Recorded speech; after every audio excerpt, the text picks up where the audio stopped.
ഈ ഇലക്ഷനിൽ UDF വിജയിക്കുകയാണെങ്കിൽ ആര് മുഖ്യമന്ത്രി ആണെന്നാണ് നിങ്ങളൊക്കെ ആഗ്രഹം? കോൺഗ്രസിന്റെ ആഭ്യന്തര കാര്യമാണ്, പക്ഷെ നമുക്ക് നമ്മുടെ അഭിപ്രായം പറയാം.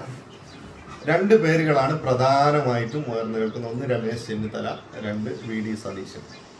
രമേശ് ചെന്നിത്തല വെച്ചാൽ KSU കാലം തൊട്ട് കോൺഗ്രസ്സുകാരനായി ജീവിച്ച് ജീവിതം കോൺഗ്രസിന് വേണ്ടി ത്യജിച്ച് യാതൊരുവിധ അഴിമതി ആരോപണങ്ങളും നേരിടാത്ത ഒരു കറകളഞ്ഞ കോൺഗ്രസ്സുകാരനും അർഹതപ്പെട്ട ഒരു വ്യക്തിയാണ്.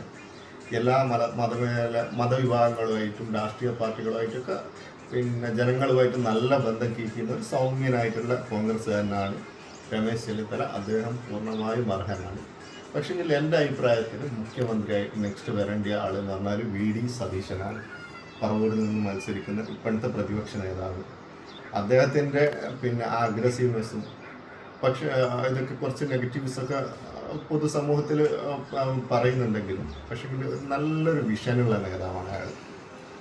കേരളത്തെ നെക്സ്റ്റ് ലെവലിലേക്ക് കൊണ്ടുപോകാൻ പറ്റുന്ന നല്ല കാഴ്ചപ്പാടുള്ള ഒരു ലഹരി മാഫിയകൾക്കെതിരൊക്കെ ശക്തമായിട്ട് നിലപാട് എടുക്കുമെന്ന് എനിക്കൊരു വിശ്വാസമുള്ളൊരു നേതാവാണ് VD സതീശൻ. അദ്ദേഹം കേരളത്തിലെ യുവാക്കൾക്ക് വേണ്ടി ഒരുപാട് തൊഴിലവസരങ്ങൾ സൃഷ്ടിക്കാനുള്ള ശ്രമങ്ങളെങ്കിലും നടത്തുന്നുള്ള ഒരു പ്രതീക്ഷ എനിക്ക് തോന്നുന്നുണ്ട്. അപ്പം UDF അധികാരത്തിൽ വരികയാണെങ്കിൽ എൻ്റെ അഭിപ്രായത്തിൽ VD സതീശൻ മുഖ്യമന്ത്രിയാണെന്നാണ് എൻ്റെ അഭിപ്രായം. നിങ്ങളുടെ അഭിപ്രായം കമൻ്റായിട്ട് ചേർക്കുക.